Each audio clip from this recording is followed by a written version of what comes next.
Good afternoon. This is Universal News Media. Today is April 11th, 2018. The videos we will be viewing just came in today from the Federal Aviation weather cams in Alaska. Each frame in these videos is 10 minutes.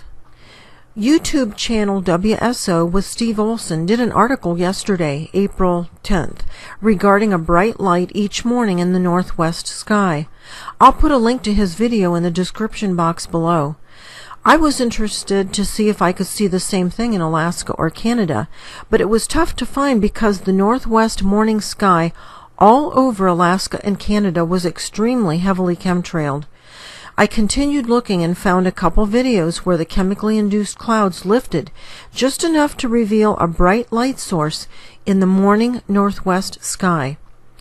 Here is a very bright light source in the morning northwest sky from the northwest-facing weather cam in Berners Bay, Alaska.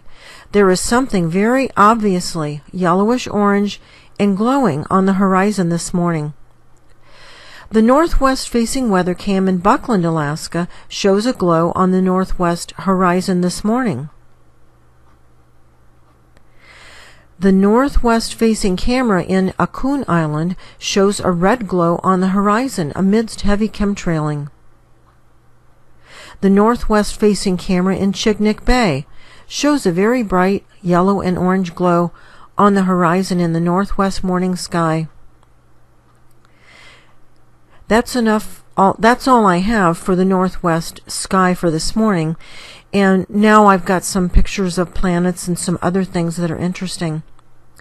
The southeast-facing weather cam in Buckland, Alaska shows a red rolling planet rolling across the sky, faded into the atmospheric chemicals.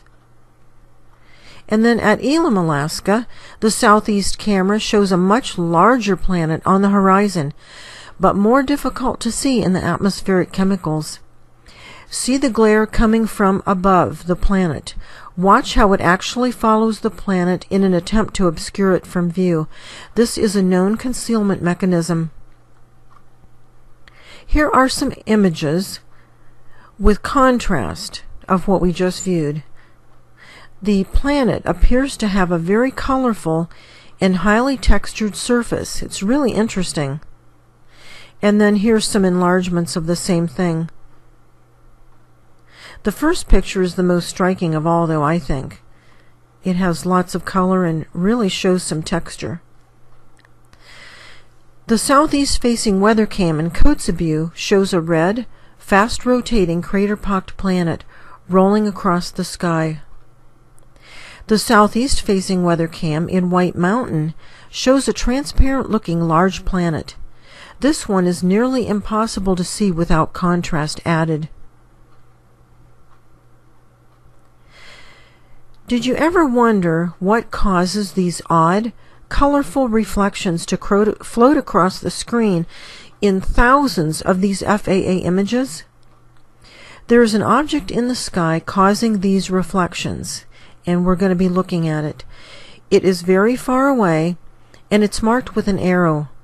I call it a jet for lack of a better term, and I don't know if it's a manned aircraft or if it's more of a drone. Just remotely controlled. In Nome, Alaska, we see the same reflections float across the screen. Eventually, the jet does become visible in this video. And in Kivalina, we see the reflections again. These reflections are always present during an eclipse or a near eclipse. The east-facing camera in Kotzebue shows the same thing. Here is a reflection of the eclipsing planet, and not the actual planet. The actual planet is larger and will be visible as soon as the jet stops activating the concealment equipment.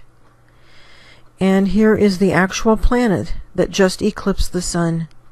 Some contrast helps to view it better. Actually, it's almost impossible to see without the contrast.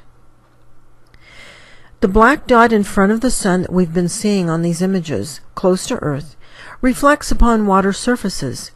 This reflection is seen by anyone with or without a camera, proving it is not a camera or lighting issue. This is the equipment that puts out the glare that we saw earlier, trying to obscure planets from view. The east-facing weather cam in Golovin shows a planet hidden in the atmospheric chemicals. Here is an interesting video from the southeast-facing weather cam located in Shafornik, Alaska. Keep your eyes on where our sun is. The sun is currently at the very top, above the camera's field of view, above the top of the screen. Another light source is just below it. This orange light source you are tracking is not our sun, but it is moving in the same direction as our sun, and it's always located just below our sun. When our sun sets and rises, that object is there. In the last frame, the sun develops a halo, just as it does for many other eclipses and near eclipses. The southeast-facing camera in Chignik Bay shows the sun at the top of the screen on the left, but something bright and orange and yellow is rising up from behind the mountain. The west-facing weather cam in Kotzebue caught the same reflection on the metal rooftop that we saw yesterday. The reflection takes 2.5 hours to move from one end of the roof to the other, so we know it's not an aircraft. It is moving in the opposite direction of our sun's reflection. About 4 hours later comes our sun, which I used from yesterday's images to save time. Our sun is moving in the opposite direction. The jet also happens to be in this video with its bright pink airplane-shaped reflection at the bottom of the screen. The reflection that we just saw moving in the opposite direction as the sun, I believe, is the item that we're seeing in the northwestern sky in the morning, making it glow. The objects we have just viewed are part of an approaching celestial system. Many people ask when the system will make its closest pass to our Earth. A general indication of time is provided in the following screens of text. Please don't forget to like this video and subscribe.